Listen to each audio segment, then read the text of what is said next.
H German, Sigma Comics, New York City. And we've got quite the topic today.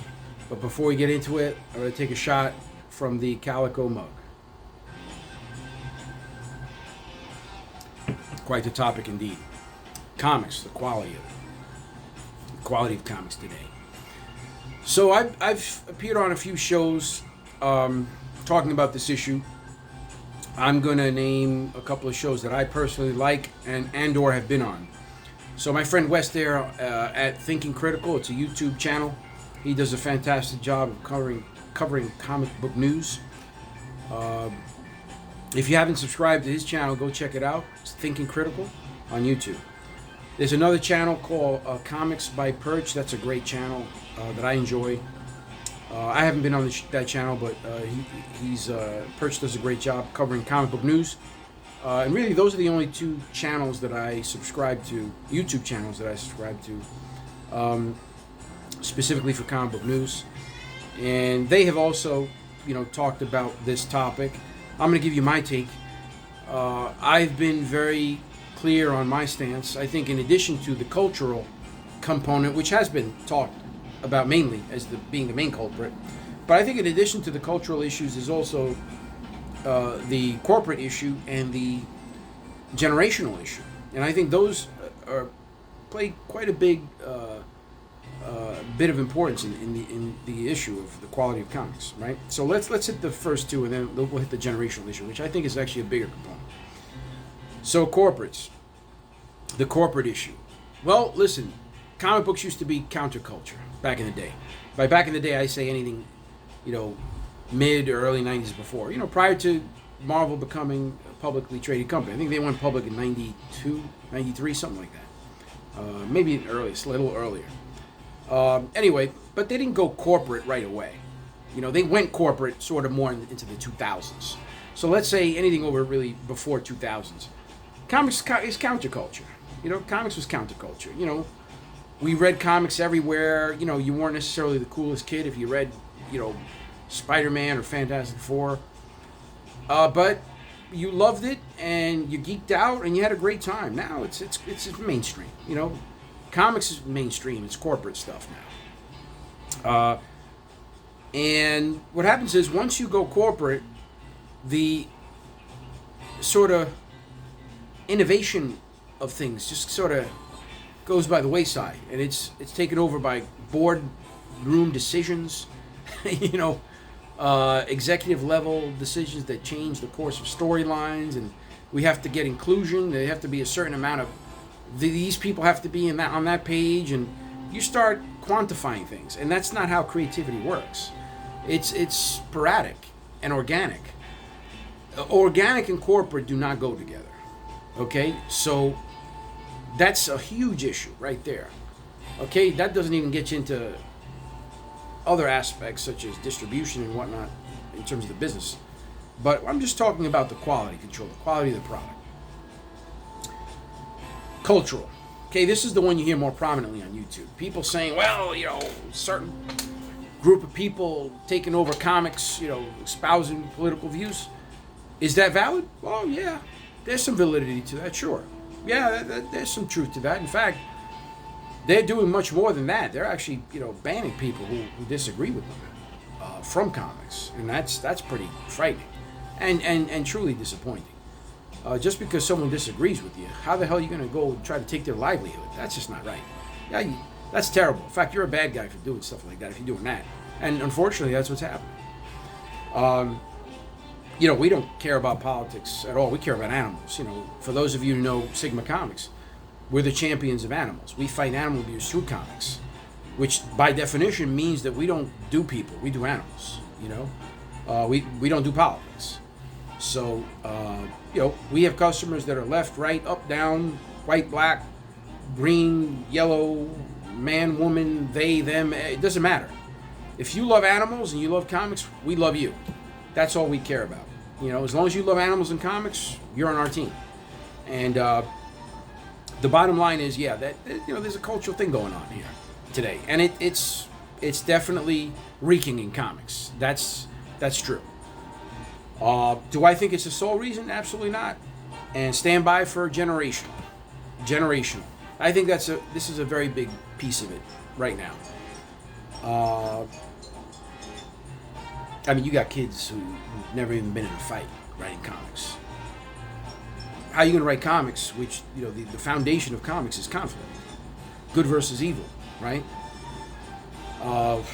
You know, you're going to write superhero comics, and you haven't even been in a fight. You have no experience to draw from. And I'm not saying you got to be a, you know, fighter to write comics like I am. I'm a former fighter. No, you don't have to be, but you have to at least know about it. You got to know how to make a punch. How are you going to write about a hero punching another one when you don't even know how to make a fist? Do you see what I'm saying? This is just common sense. This is logic. Okay? So this is what's happening in comics. You got kids, you know, you have people who are literally just left the burger stand. Okay? They were cleaning tables, who are now writing comics. I guarantee you right now that's happening. The vetting process isn't what it used to be. The passion isn't what it used to be. And, you know, do I blame this solely on these young people who are writing these comics now and creating these comics? Absolutely not.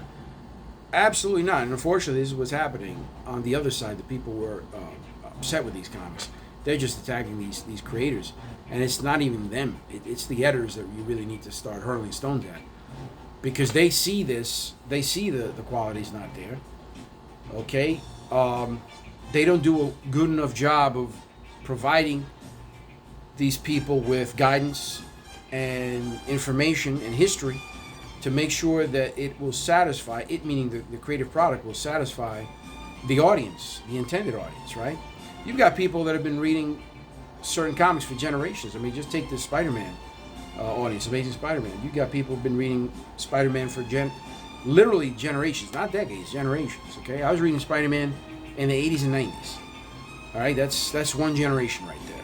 But you've got people who've been doing it since the 70s. Just imagine reading Amazing Spider-Man since the 1970s. And you got somebody who just got off a shift at Wendy's is now the new writer at you know, on that book. Could you imagine that? And, you know, this is not to demean the job. No, I'm talking about someone who has not been given the armament, the amount of history that you need to do this, to get the backlog, okay, that is not getting the guidance. That's what I'm talking about. I'm not trying to demean the job that you just came from. I don't care what job you. I don't care if you were a mortician, you were a cab driver, you're a pilot. I don't give a crap. I'm talking about you're not being given the right guidance, and you're also not showing the aptitude and or the interest to do the job. You know, I don't care if my boss didn't provide me with the tools. I'd go back, I'd buy, if I was the writer right now, if I say, listen, HH, you're going to be the new writer for Amazing Spider-Man, would I take the job? No, I wouldn't, because I love the Calico. But if you know, my life was different, my life circumstance was different, what I would do is I would buy every single Amazing Spider-Man issue. And I'm talking about the reprints, you know, this because I'm not a millionaire. And I'd read all those comics. I say, listen, I'm going to take the job after I get done with this and absorb this, go through a education phase, and I'm going to go in, boom. That's the way to do it. That's not going on in comics. You got people punching a clock, it's done, they're out the door. Next.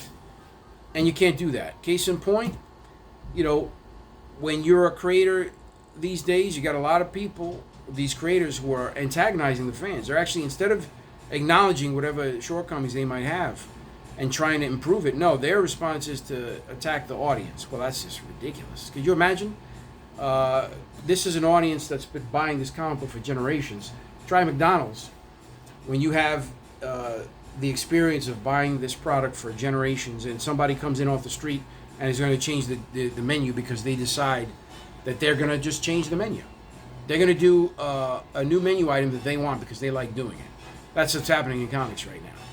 You have editorial weakness, editorial mismanagement in comics. Don't blame the creators, blame the editors. They're the ones who are behind this, and above them, of course, the executives. This is not good stuff. They just destroyed the Punisher. If you didn't see my Punisher video on that, check it out. It is on YouTube as well. H.H. German, Sigma Comics. We're not going to do that to the Calico, that's for sure. We love animals and we love comics. These comics are good ones. Why? Because they're entertaining, they're fun, and we beat the living crap out of people who abuse animals. So that's it. Hit the like button, hit the subscribe button, and keep on fighting for animals.